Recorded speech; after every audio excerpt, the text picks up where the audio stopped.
இறை வார்த்தை லூக்கா நற்செய்தி அதிகாரம் 24 13 முதல் 35 முடிய உள்ள இறை திருவசனங்கள். வாரத்தின் முதல் நாள் சீடர்களுள் இருவர் எருசலேமிலிருந்து ஏறத்தாழ 11 கிலோமீட்டர் தொலைவில் உள்ள ஓர் ஊருக்கு சென்று கொண்டிருந்தார்கள். அவ்வூரின் பெயர் எம்மாவு. அவர்கள் இந்நிகழ்ச்சிகள் அனைத்தையும் குறித்து ஒருவரோடு ஒருவர் உரையாடி கொண்டே சென்றார்கள். இப்படி அவர்கள் உரையாடி கொண்டும் வினவிக்கொண்டும் சென்றபோது இயேசு நெருங்கி வந்து அவர்களோடு நடந்து சென்றார்.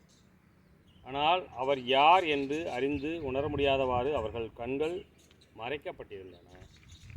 அவர் அவர்களை நோக்கி, வழிநெடுகிலும் நீங்கள் ஒருவரோடு ஒருவர் பேசிக்கொண்டிருப்பது என்ன என்று கேட்டார். அவர்கள் முக வாட்டத்தோடு நின்றார்கள். அவர்களுள் கிளையோப்பா என்னும் பெயருடைய ஒருவர் அவரிடம் மறுமொழியாக, எருசலேமில் தங்கி இருப்பவர்களுள் உமக்கு மட்டும்தான் இந்நாள்களில் நிகழ்ந்தவை தெரியாதோ என்றார். அதற்கு அவர் அவர்களிடம், என்ன நிகழ்ந்தது என்று கேட்டார். அவர்கள் அவரிடம், நாசரேத்து இயேசுவை பற்றியே தான் பேசுகிறோம்.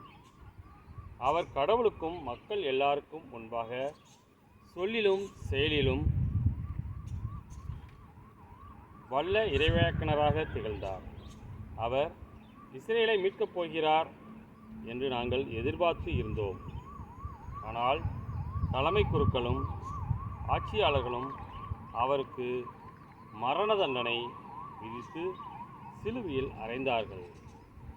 இவையெல்லாம் நிகழ்ந்து இன்றோடு 3 நாட்கள் ஆகின்றன. ஆனால் இன்று எங்களை சேர்ந்த பெண்களுள் சிலர் எங்களை மலைப்புக்குள்ளாக்கினர். அவர்கள் விடியற்காலையில் கல்லறைக்கு சென்றார்கள்.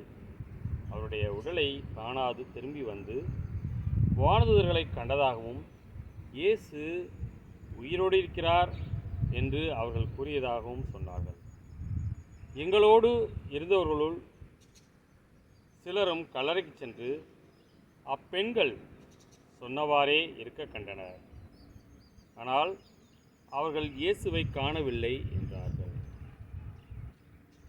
இயேசு அவர்கள் நோக்கி, அறிவிலிகளே, இறைவாக்கினர்கள் உரைத்த எல்லாவற்றையும் நம்ப இயலாத மந்த உள்ளத்தினரே, மெசியா தாம் மாட்சி அடைவதற்கு முன் இத்துன்பங்களை பட வேண்டும் அல்லவா என்றார்.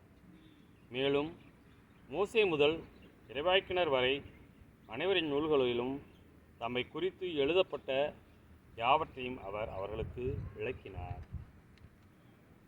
அவர்கள் தாங்கள் போக வேண்டிய ஊரை நெருங்கி வந்தார்கள். அவரோ அதற்கு அப்பால் போகிறவர் போல காட்டிக்கொண்டார். அவர்கள் அவரிடம், எங்களோடு தங்கும், ஏனெனில் மாலை நேரம் ஆயிற்று, பொழுதும் போயிற்று என்று கூறி கட்டாயப்படுத்தி அவரை இணங்க வைத்தார்கள். அவர் அங்கு தங்குமாறு அவர்களோடு சென்றார். அவர்களோடு அவர் பந்தியில் அமர்ந்திருந்தபோது அப்பத்தை எடுத்து கடவுளை போற்றி பிட்டு அவர்களுக்கு கொடுத்தார். அப்போது அவர்கள் கண்கள் திறந்தன. அவர்களும் அவரை அடையாளம் கண்டு கொண்டார்கள். உடனே அவர் அவர்களிடமிருந்து மறைந்து போனார். அப்போது அவர்கள் ஒருவரை ஒருவர் நோக்கி, வழியிலே அவர் நம்மோடு பேசி மறைநூலை விளக்கும்போது நம் உள்ளம் பற்றி எரியவில்லையா என்று பேசிக்கொண்டார்கள். அந்நேரமே அவர்கள் புறப்பட்டு எருசலேமுக்கு திரும்பி போனார்கள்.